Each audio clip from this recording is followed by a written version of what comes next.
Shalom. Shalom. This is Elder Shamar. I'm with you, uh, and we're going to be discussing the laws concerning marriage according to the scriptures.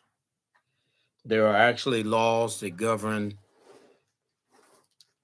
when a marriage actually has occurred and actually what is to uh, be the duties of the husband and the wife in the marriage.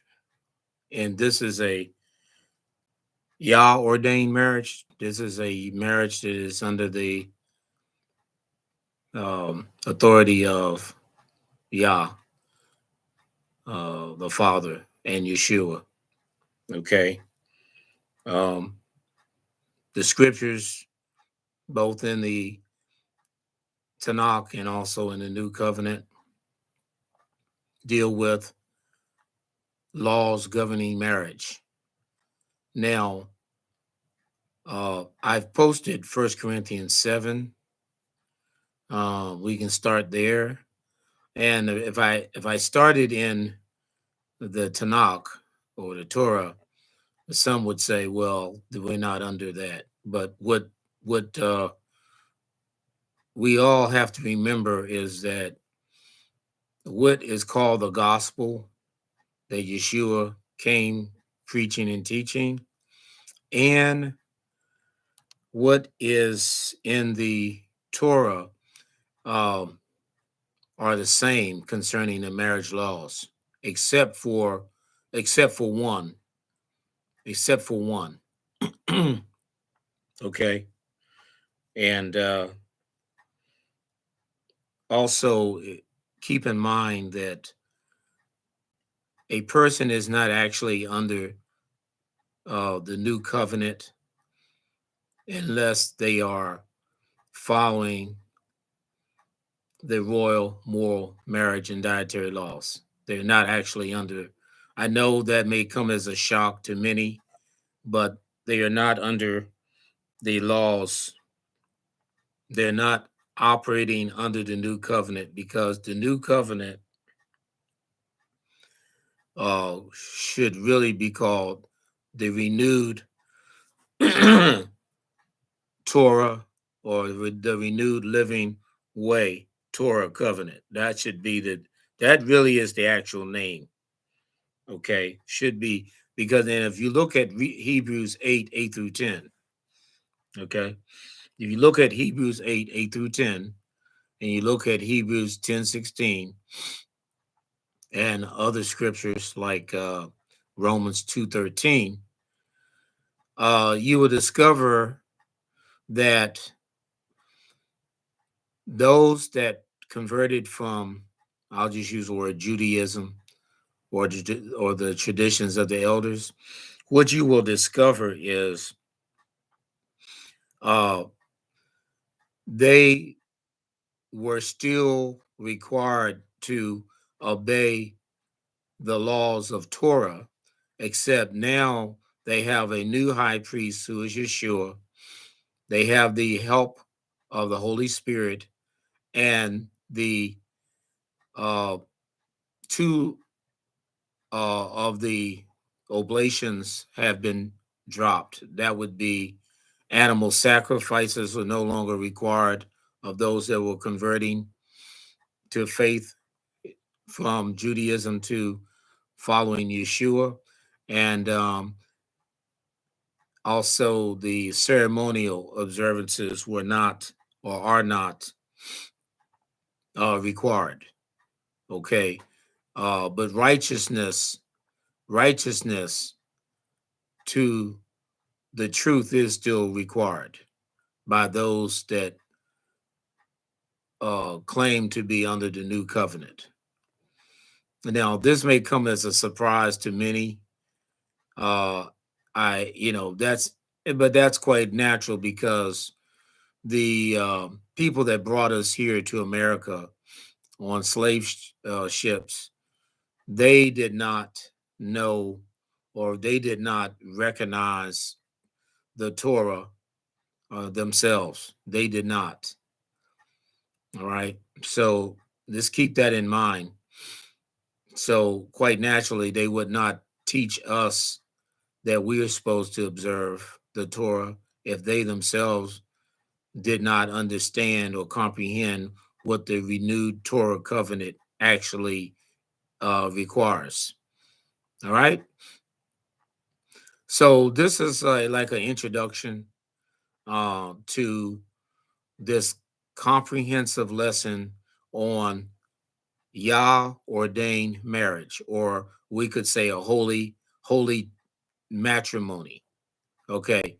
Uh, the marriages that people are entering into uh, here in America and other places around the world, they are not holy because the people that are getting married, the man and the woman that are getting married, neither one of them are in covenant with uh, Messiah and the Father anyway.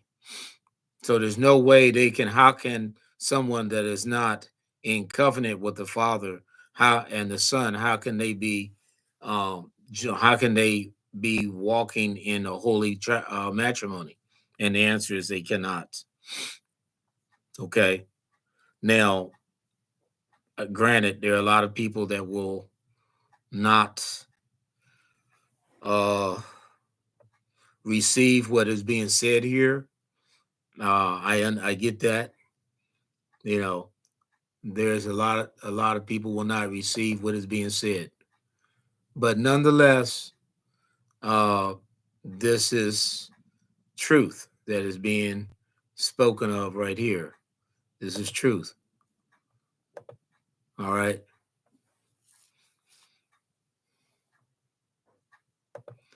Now, uh, I'm sending this over to Facebook when I'm coming back here to YouTube, and we'll see how it goes. See if anybody is able to join when I do that. All right.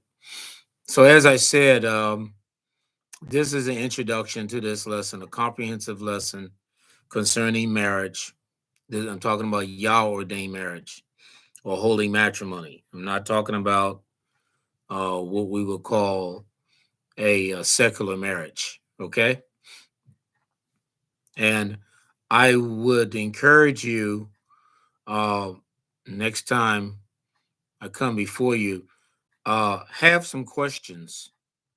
Have some questions. And if anyone joins while I'm in this live stream on YouTube, okay, I would answer a few questions now that someone may have. But write down your questions, and I will announce when we're going to be doing the next lesson or when I'll be coming back to you. It could be tonight. Um, and we could discuss we could discuss the questions that you have concerning marriage. Yeah, that's if you care to know, concerning this subject. There's a lot of confusion. There's a lot of confusion concerning what constitutes marriage. Some people think that all marriages are holy, but that is not the case. That is not possible because to be quite correct with you, most people are not in covenant with Yah to begin with. Excuse me. So how could they be in a Yah ordained marriage? And the answer is they cannot. Now, it's possible for one person to be in covenant under the renewed Torah covenant and the other spouse not be. And we can read about that in First Corinthians 7. Okay. We can read about that in First Corinthians 7. But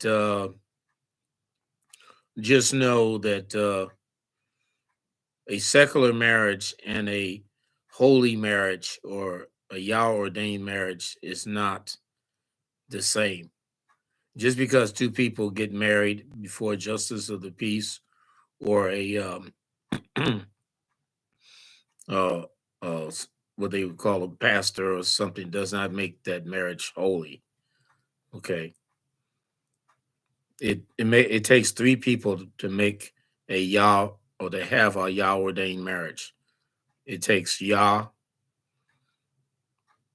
Okay, it takes Yah, husband and a wife that both that are under the covenant, the messianic renewed Torah covenant. Okay. All right.